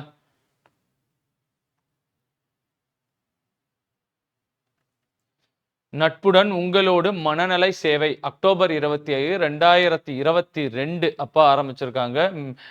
மெடிக்கல் துறை ஹெல்த் டிபார்ட்மெண்ட்லேருந்து தான் பண்ணியிருக்காங்க. எதுக்குன்னா மென்டல் ஸ்ட்ரெஸ்ஸு. ஸோ மெடிக்கல் காலேஜில் படிக்கிறவங்களோ இல்லை காலேஜில் படிக்கிறவங்களோ ஸ்டூடெண்ட்ஸுக்கோ டீச்சர்ஸ்க்கோ மென்டல் டார்ச்சர் இருக்குது, டிப்ரெஷன் இருக்குது, ஆன்சைட்டி இருக்குது அப்படின்னா அதை சரி செய்யறதுக்கான ஒரு திட்டம் தான் இந்த திட்டம். ஸோ எல்லா கவர்மெண்ட் ஹாஸ்பிட்டல்லையும் எல்லா மெடிக்கல் ஹாஸ்பிட்டல்லையும் அவங்க எல்லாருக்குமே ஒரு விதமாக அவங்களுக்கு அந்த ஸ்ட்ரெஸ் இருக்குது பார்த்தீங்களா, அதுலேருந்து அவங்கள மேலே கொண்டு வரக்கூடிய ஒரு திட்டம் தான் சரிங்களா. இந்த டோல் ஃப்ரீ நம்பரையும் ஞாபகம் வச்சுக்கோங்க சரிங்களா. சில டோல் ஃப்ரீ நம்பர்ஸ்லாம் அப்பப்போ கேட்டுக்கிட்டே இருக்காங்க. 14416 அப்படின்றது இந்த மென்டல் ஹெல்த் கவுன்சிலிங்காக 14416 14416 சரிங்களா. ஊட்டச்சத்து உறுதி செய் திட்டம் அப்படின்ற ஒரு திட்டம் June 14, 2024 integrated child development service கீழே தான் இது வருது சரிங்களா. 6 வயசுக்குள்ளே இருக்கக்கூடிய பிள்ளைங்களுக்கெல்லாம் ஊட்டச்சத்தை உறுதி செய்யறதுக்காக ஆரம்பிக்கப்பட்ட ஒரு திட்டம் இந்த திட்டம் சரிங்களா. மனம் திட்டம் அதே தான் கொஞ்ச நேரம் முன்னாடி பார்த்தது தான். அந்த டீச்சர்ஸு ஸ்டூடெண்ட்ஸுக்கெலாம் வந்து இந்த மென்டல் ஸ்ட்ரெஸ்லேருந்து அவங்கள ரிமூவ் பண்ணுறதுக்காக அவங்கள மீட்டெடுத்து கொண்டு வரதுக்காக ஆரம்பிக்கப்பட்டது தான் இது. தமிழ் புதல்வன் திட்டம் சரிங்களா. ஸோ சைல்டு லேபர்லேருந்து இம்ப்ரூவ் பண்ணுறதுக்கு நம்ம வச்சுக்கலாம். 6ஆம் கிளாஸ்லேயும் 12ஆம் கிளாஸ் வரைக்கும் அரசு ஸ்கூலில் படிக்கிறவங்களுக்கு 1000 ரூபாய் கொடுக்குறாங்க. ஸோ இது வந்து எஜுகேஷனுக்காக அப்படியே இது கொண்டு வந்தது தான் சரிங்களா.